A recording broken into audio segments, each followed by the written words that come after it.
sobre lo que ha sido todo el contenido del capítulo número 1 de esta ley.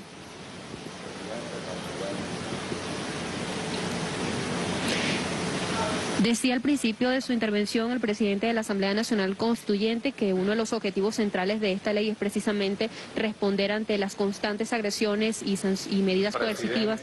Vamos a escuchar parte entonces del desarrollo de lo que es esta sesión. En la sesión que las constituyentes y los constituyentes tuvimos en el Salón Elíptico Nacional la semana pasada, después de un magnífico discurso, especie de exposición de motivos y fundamentación política y jurídica, presentó la ley antibloqueo del desarrollo nacional y de las garantías de los derechos humanos. Nuestro presidente de la Asamblea Constituyente designó una comisión mixta integrada por la vicepresidencia y su equipo técnico, el procurador, algunos viceministros y varios de las constituyentes y constituyentes pertenecientes a distintas comisiones. Me honró en la responsabilidad de presidir esa comisión. Esa comisión desarrolló 5 sesiones de trabajo. La primera de ellas en la vicepresidencia de la República, en la presentación de uno de los anteproyectos y su evaluación. Lo que hizo nuestra muy querida y apreciada vicepresidenta de la República, Delcy Rodríguez Gómez, y también el vicepresidente para Asuntos Económicos, Tarek El Aizami. Hubo 2 intervenciones significativas, la de nuestro querido constituyente, colega, hoy ministro para la cuestión social del trabajo, Eduardo Piñate, tocando los aspectos sociales y la defensa de las trabajadoras y trabajadores. Y una intervención del Procurador General de la República, precisando muy bien las controversias de orden jurídico y la razón de algunas normas, el doctor Reinaldo Muñoz. De allí nos reunimos varias veces en el Salón de los Escudos, hasta el día de ayer, sesión quinta, en la que tuvimos una reunión en vicepresidencia con el procurador, los constituyentes, algunos asesores y entre ellos el doctor Larry Labó, conocido experto en materia de derechos humanos. A partir de allí, mis queridas colegas y colegas, mis queridos constituyentes, nos dimos cuenta de que se había presentado un conjunto de consideraciones críticas que nos habían llegado por medio de distintos informes. De hecho, creo que la mayoría está debidamente compilado y evaluado en su aspecto jurídico. No quisimos de ninguna manera meternos en las consideraciones subjetivas o personales que de entrada todos los miembros de la comisión rechazamos. El presidente de la República, Nicolás Maduro Moro, no puede ser de ninguna manera objeto de las acusaciones que en algunos de esos informes se plantearon.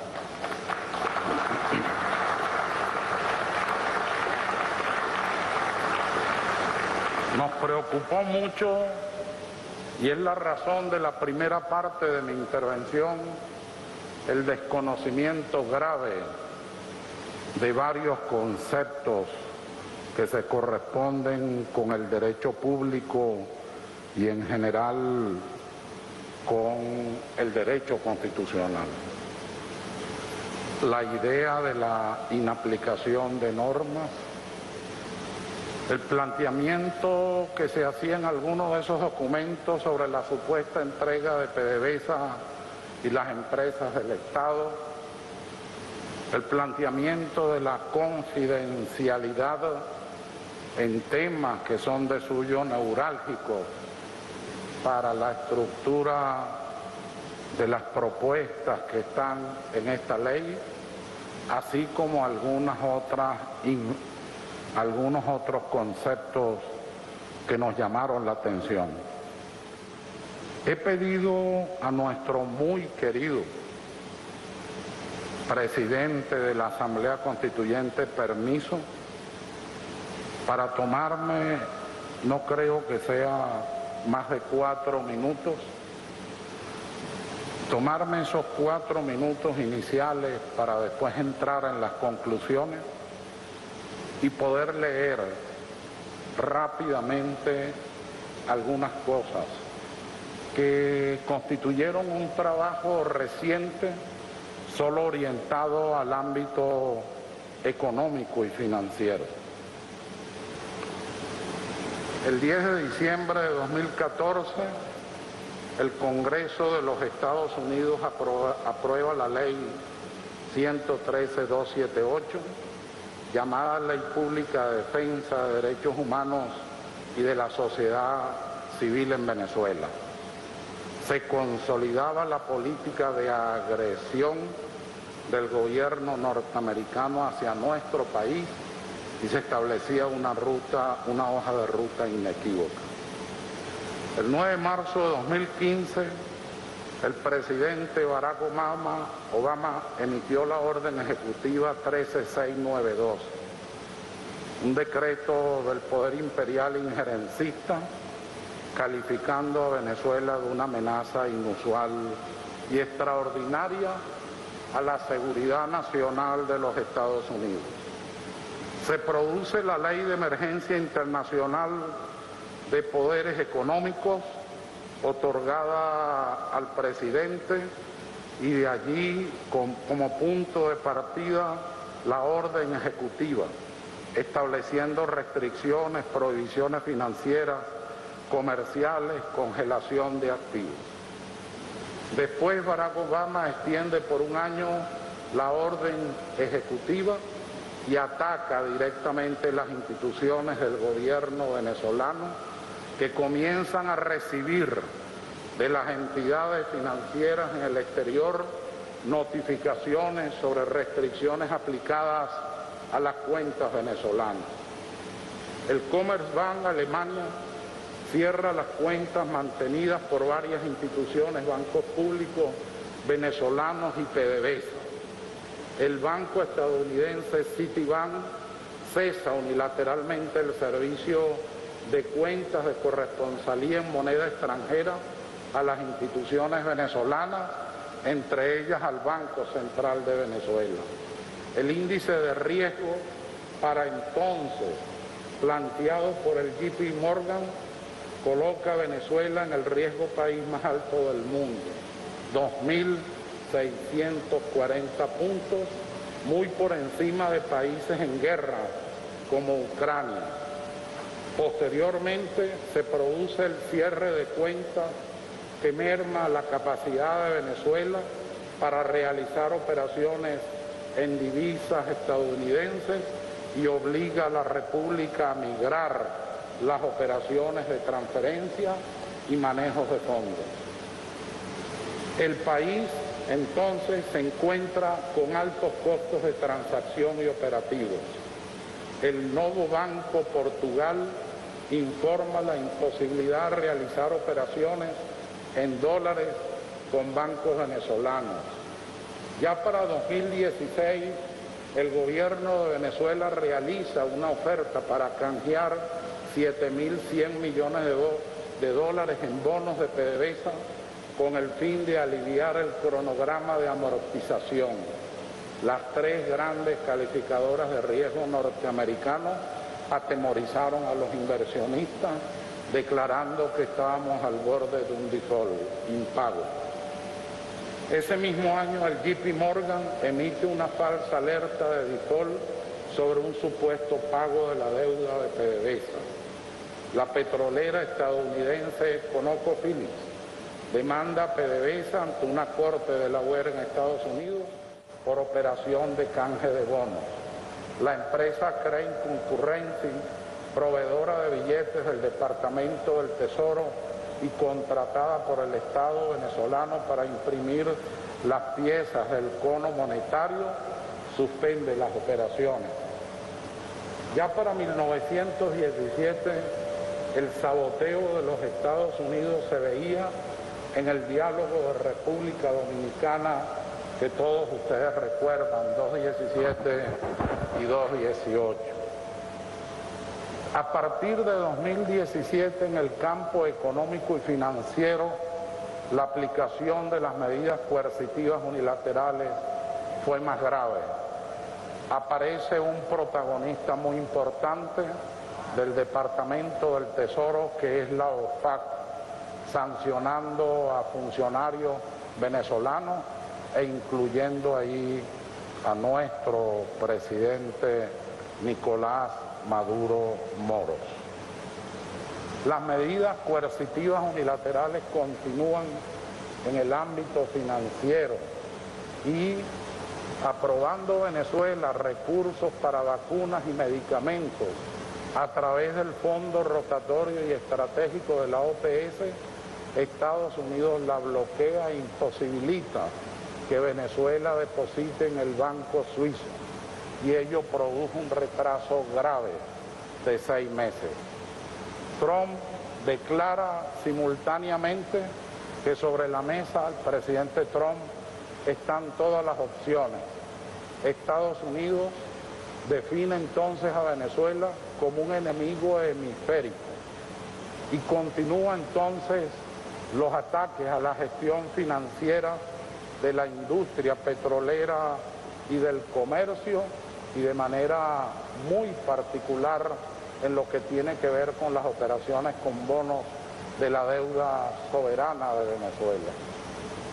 El bloqueo de cuentas, las operaciones financieras y transacciones perturban las operaciones internacionales de pago. Hay retención y robo de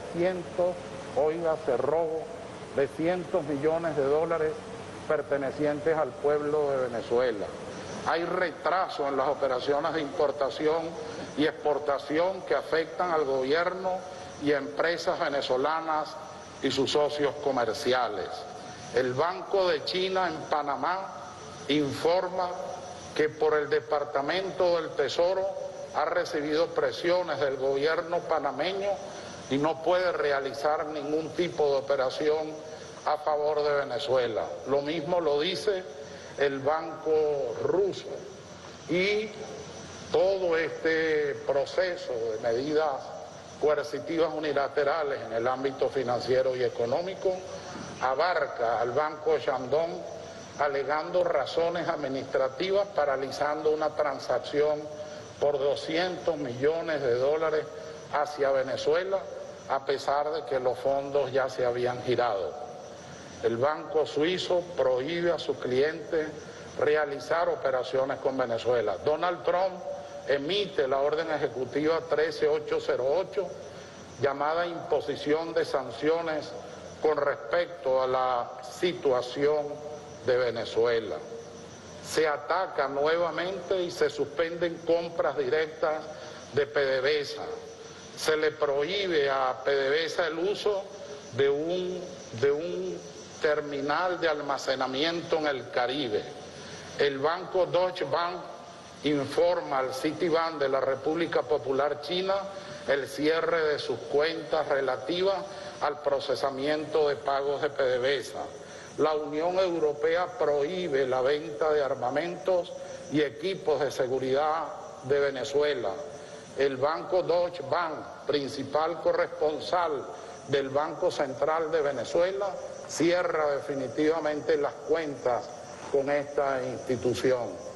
La OFAC de los Estados Unidos abre entonces una campaña con el Departamento de Estado donde se afirmó, comillas, la campaña de presión contra Venezuela está funcionando. Las sanciones financieras que hemos impuesto han obligado al gobierno a caer en default, tanto en la deuda soberana como en la de PDVSA, su compañía petrolera. Queremos ver un colapso económico total en Venezuela. Nuestra política funciona, nuestra estrategia funciona y la mantenemos. Cerramos comillas. El jefe de la CIA, Mike Pompeo, afirma en una conferencia en el Instituto Americano de Empresas que las sanciones financieras contra Venezuela habían sido todas coordinadas por la CIA directamente por el presidente Trump. Un total de 11 bonos de deuda venezolana de PDVSA por 241 millones de dólares en ese momento no pueden ser cancelados a sus acreedores. El secretario de Estado, Rex Tillerson, señala, comillas, uno de los aspectos a considerar al sancionar el petróleo es que ese efecto tiene el efecto que tiene sobre el pueblo de Venezuela. Y si es un paso que pueda conducir a que esto termine, que llegue entonces un final más rápido, porque no podemos hacer nada sino pedirle al pueblo venezolano que sufra mucho y por más tiempo. Cierro comillas.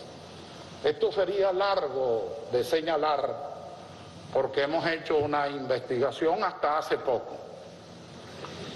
Con esto lo único que quiero resaltar es que si esta Asamblea Constituyente, por unanimidad y aclamación, no le da confianza al presidente de la República, Nicolás Maduro Moros, en la aprobación de esta ley, el mensaje que estaríamos dando no es solo de cobardía, sino de traición grave a la revolución bolivariana.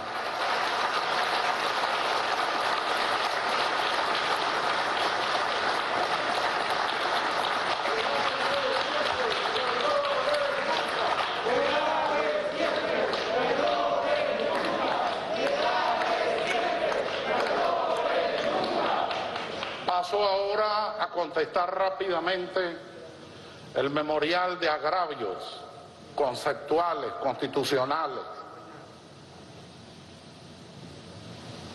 Los exquisitos en el orden constitucional, pero de una gran precariedad cultural, pareciera que no entienden lo que es la inaplicación de normas. El que dice en su informe, el catedrático, porque lo es, que dice en su informe que esta ley es monstruosa y que es un disparate cuando se refiere a la inaplicación, me hizo recordar esta hoja, que dice, leo, se mantiene en plena vigencia el ordenamiento jurídico en cuanto no colida con el presente decreto ni con las disposiciones generales que dicta el nuevo gobierno de transición, Estatuto Carmona. Pero también en la norma anterior supo redactar esto. Se suspende la vigencia de los 48 decretos con fuerza de ley dictados de acuerdo con la ley habilitante. Ese profesor, que lo fue mío, por cierto, de pregrado y posgrado, olvida con mucha facilidad el enorme delito que ocasionó en Venezuela al violar la soberanía y la voluntad del pueblo. Y le correspondió al pueblo actuar y echarlos a la basura de la historia como han quedado hasta ahora.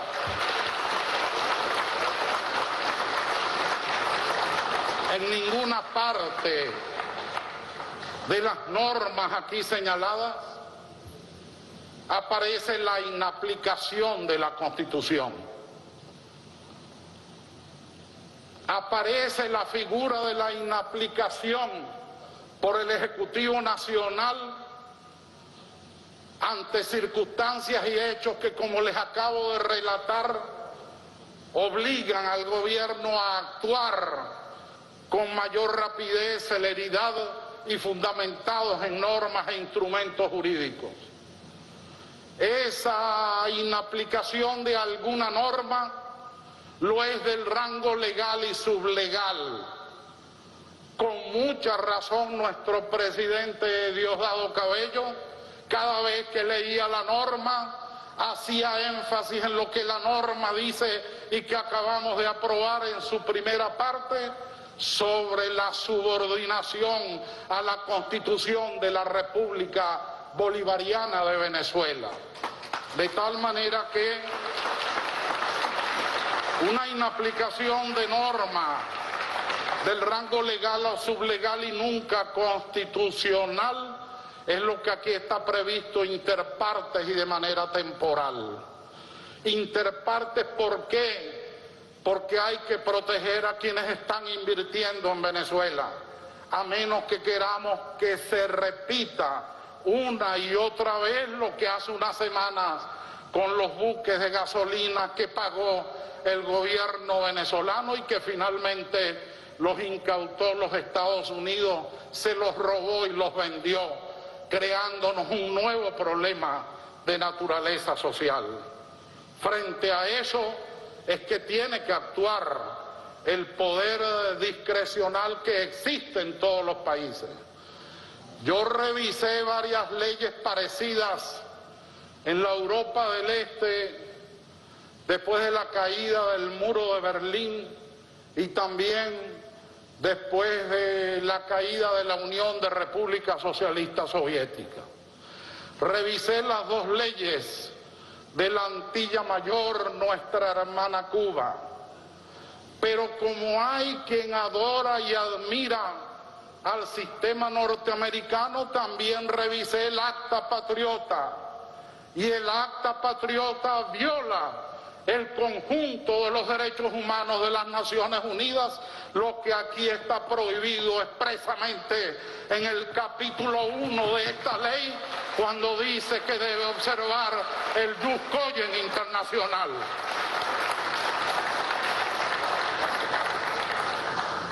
El otro aspecto de los exquisitos es el tema de la suspensión de normas. Hay que con humildad decir que en la disposición transitoria segunda de algunos de los proyectos se utilizó ese término y fue sustituido, porque nadie se negó a oír opiniones críticas, sobre todo cuando vienen de argumentos y de un constructo correcto en el orden jurídico, y se sustituyó la disposición transitoria quinta y la palabra suspender, porque se está abierto a mejorar.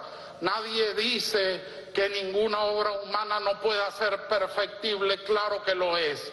Lo que no aceptamos ni estamos, mis queridos colegas, dispuestos a aceptar es ese memorial de agravios groseros contra el presidente de la República y contra las instituciones de Venezuela.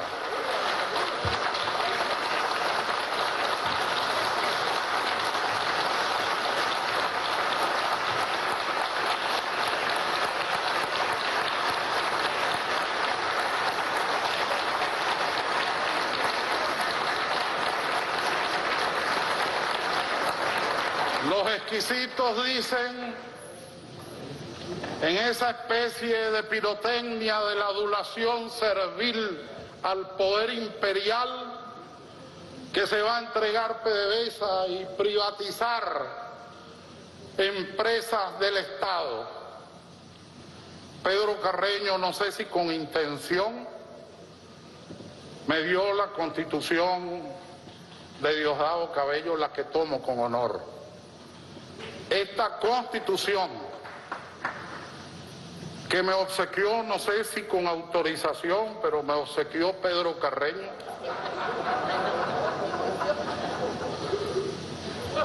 me permite leer lo siguiente.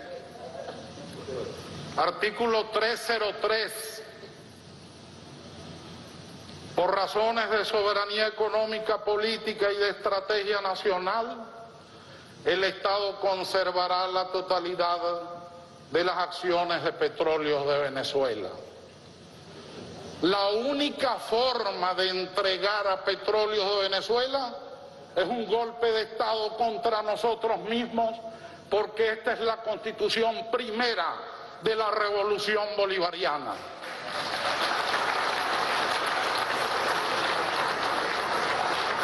Pero entonces argumentan la segunda parte de la norma, cuando dice, exceptuando las filiales, asociaciones estratégicas, empresas y cualquier otra que se haya constituido o constituya.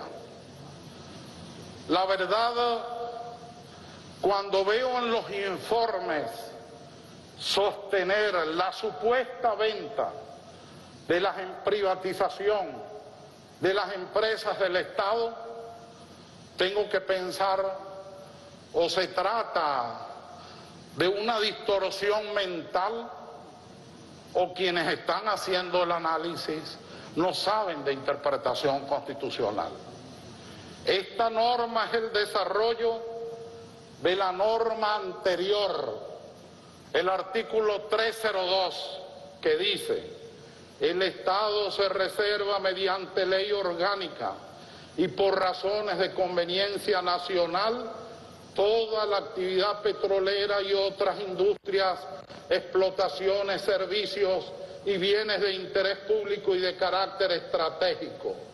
Me pregunto, ¿de qué manera va usted a entregar a la industria petrolera y su actividad?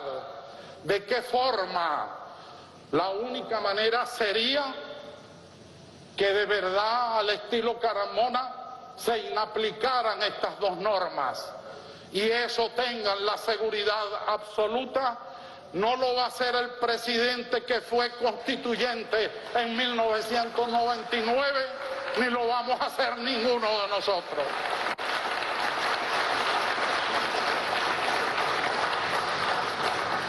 En cuanto a la contratación, hay una doctrina de Estado sobre los contratos de interés nacional.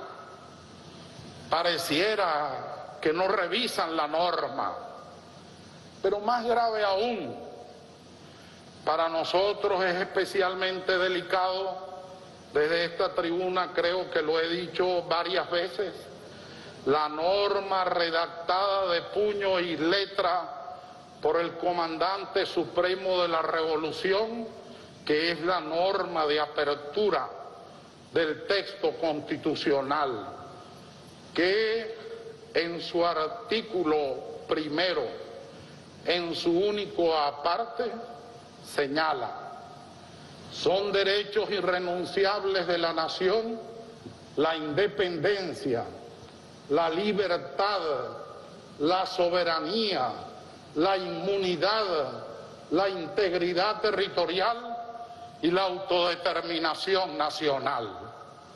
¿Cómo podrían creer estos exquisitos del condumio mayamero y otros, cómo podrían creer que a alguno de nosotros se le pueda ocurrir hacer no tangible una norma redactada de puño y letra del comandante supremo de la revolución e inspirador de estos procesos constituyentes?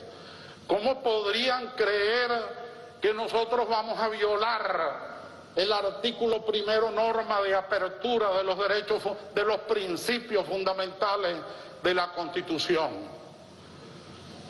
Queridas colegas, queridos amigos, el resto de los puntos, no lo digo con soberbia, yo creo mucho en aquello que el Quijote le dijo a Sancho cuando lo nombraron gobernador, y le da el primer consejo: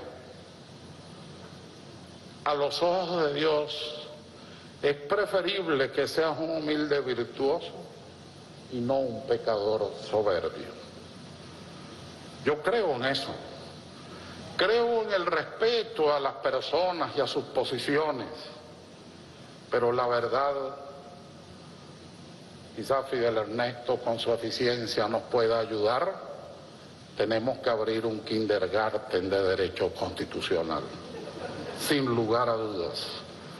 No puede ser que las críticas, las que podamos extraer como alguna crítica con peso importante, con argumento,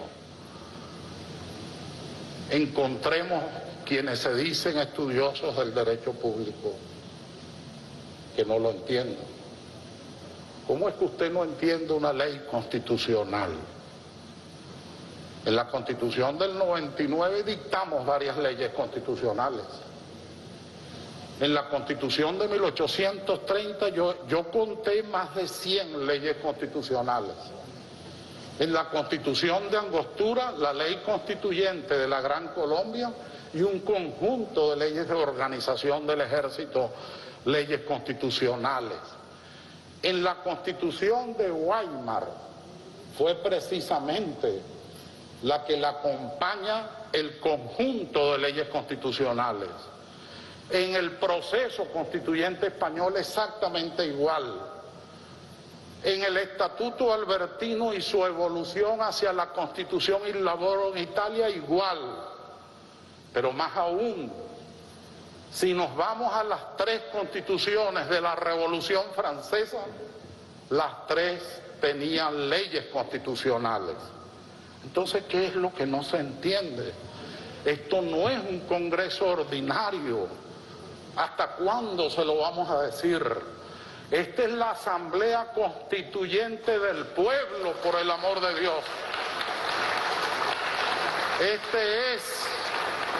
Ahora utilizo una carta del presidente Chávez porque el concepto es de él, pero es claro.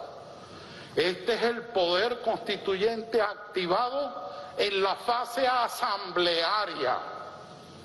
Lo que estamos activados es la fase asamblearia del proceso constituyente, que por supuesto tiene poderes legislativos ordinarios y extraordinarios, sin lugar a dudas. Termino, espero no haber abusado del permiso que me dio el presidente de la Asamblea. Pero termino, queridos amigos, diciéndoles, oigamos con atención las normas, pero estamos en guerra, estamos en un conflicto grave que intenté, leyendo más o menos, señalar algunos aspectos de ese conflicto, porque solo señalé lo financiero y económico y no lo penal. No señalé los demás aspectos del poder imperial contra Venezuela. Estamos en una guerra, pero estamos también en un proceso constituyente. Y aunque no lo quieran, esta Asamblea Constituyente les devolvió la paz. Esta Asamblea Constituyente ha dictado leyes constitucionales fundamentales de la República, y la primera Asamblea Constituyente de la Revolución, la de 1999, les devolvió la dignidad nacional. Claro está, eso es un acto de libertad. O usted ama la patria o no la ama. O usted quiere a Venezuela o no la quiere. O usted quiere la república o no la acepta. Pero quienes estamos aquí queremos a la patria, queremos a la república, adoramos a Venezuela, queremos a Bolívar, admiramos y queremos a Chávez y respetamos al presidente constitucional Nicolás Maduro Moros. Así que con las 2 manos, ojalá aprobemos este proyecto de ley.